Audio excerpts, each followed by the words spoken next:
One guy who's done his job very well, Dolphins general manager Chris Grier, making trades, stockpiling picks, and maybe more picks to be stockpiled if they continue this hopscotch game they're playing from 3 to 12 to 6. Could they trade down from 6? Here's Grier talking about that possibility. I think we'll always listen to everything. We've shown that, and I think you owe it to your team and your organization to always listen to any offers that may or may not come. And at the end of the day, as the draft falls and gets towards our pick, if someone wants to call and they make an aggressive pitch to us, we'll evaluate it, look at the board, and look at our options, and we'll make the decision that's best for the Miami Dolphins at that point. Peter, when they traded to 12 and then moved back to 6 after being in that third spot by virtue of the Laramie Tunsil trade, the general consensus was, and I was one of the ones who reached this conclusion in the moment, well, they're all in with Tua Tagovailoa for 2021. But when you look at where they are right now, and when you consider what we've just discussed, Bengals ain't taking a quarterback at 5 and not going to trade out of that spot to let someone else take one. That's just not who they are. Falcons at 4, if they put Kyle Pitts on the card, the Dolphins have their pick of Trey Lance or Justin Fields at 6. And they're a team that's holding their cards close to the vest. We're going to have a draft coming up in about 15, 20 minutes of all-time draft surprises. Would we not call it a major surprise if they take Lance or Fields? They may have the chance to do it, and I can't rule out that they will. That'd be the shock of shocks in this draft. I don't care what else happens in this draft. If Miami takes a quarterback, if they take a quarterback 5th in the draft one year and then 6th in the draft the next year, man, that's to me a bridge too far. You've got to give your quarterback a chance and time, especially because, as you just saw in that graphic, can we see that graphic one more time about the Dolphins picks? I want you just to look at one thing with this graphic, and that is not necessarily next year. They're in good shape next year. Not in great shape, but good shape.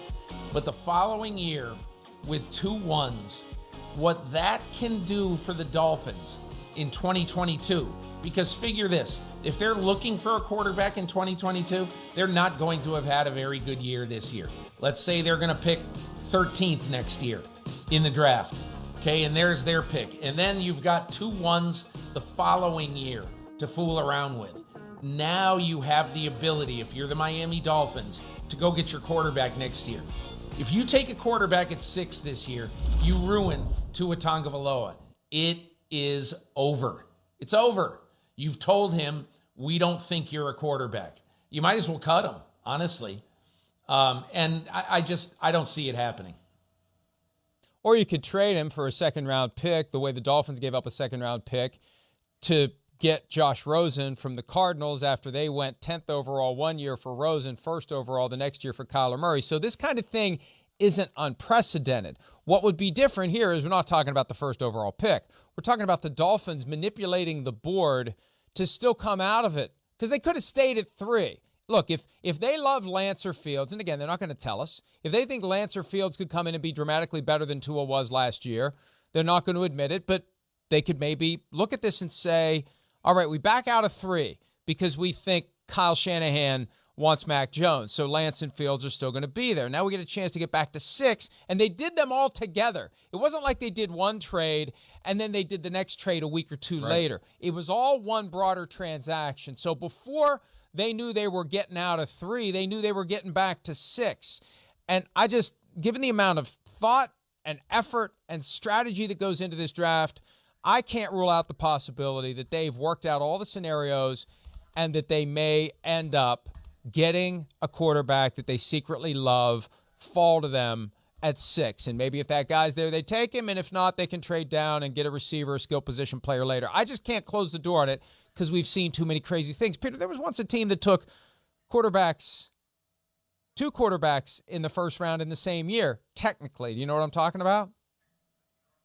Right, the Dallas Cowboys, Steve Walsh, exactly. and Troy Aikman. Yeah. So I can't, when it comes to quarterbacks and the importance of the quarterback position, you're giving up your first-round pick for next year, and that would have been a high first-round pick because they were 1-15. Yeah. Think about that. 1989, they make Troy Aikman the first overall pick, and they would have been in position again for another high pick. My point is this. In the first place. We know how. Yeah. Go ahead. I was just going to say, I don't think Miami would have ever traded down from 3 if they were seriously thinking about taking a quarterback. Because, seriously, if you're going to like one of those guys, if you trade from 3 to 12 and then even coming back to 6, okay, there's a good chance you're going to have one quarterback left at number 6, and you don't know who that is.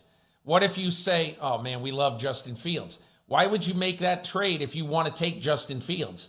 Because you have no idea if Justin Fields on March 29 is going to be there. There's one explanation, okay? And I think it's pretty simple, and it would explain why they did these moves together. 3 to 12, 12 to 6, boom, boom, rapid fire. If they love both guys, Lance and Fields, if you make the assessment, Jones is the guy that Shanahan's going to take, or if you love all three. If you've decided, but you can't Jones, make that Lance, assessment. Fields, what if they made that decision? You can't make that assessment at that time. You can't make the only way to me that if you're Miami and you love a quarterback, I mean, do you love 3 of them? I mean, that's the only way Shanahan you would apparently say, hey, does. let's move. Well, we'll find out. I would tend to doubt that. I don't believe that. I don't think he loves 3 enough to ruin his next 2 drafts to move up to take one. But we'll see. We'll see.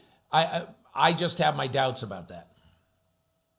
Well, my point is Shanahan loves Lawrence, Wilson, and whoever he takes, because when you're at 3, 2 of the other guys are going to be gone, and by now we know. We weren't 100% sure a month ago that it was going to be Wilson 2 to the Jets. But my point is this, and I think we need to take a step back and look at what happened last year. What did Brian Flores do multiple times last year with his rookie quarterback? He benched him. He benched him for Ryan Fitzpatrick during a game.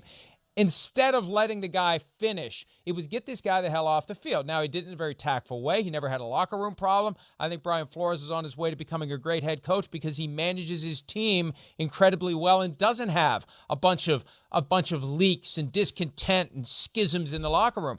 But, hey, who knows where the ceiling is on Tua? But Flores has had a whole year to work with him now. And I'm just saying we can't rule out the possibility that Flores and Greer have decided, whether it's Jones, Lance, and Fields, or whether it's just Lance and Fields, huge upgrade over Tua. We need our franchise guy. We've got all the other pieces in place. We're going to go for it. I'm not saying it's going to happen. I'm just saying that we've seen enough crazy crap go down over the years that we can't just say there's no way it'll happen. I can say it. There's no way it'll happen. See, I just Old said takes exposed. Old takes exposed. Alert, alert, alert. Good. Fred. Good. Freezing cold takes. Get ready. Good. Mark this moment, 8:23 a.m. Eastern on Friday, the 23rd of April. Hi, I'm Mike Tirico, and thanks for watching. Make sure to hit subscribe for the latest news and highlights from NBC Sports.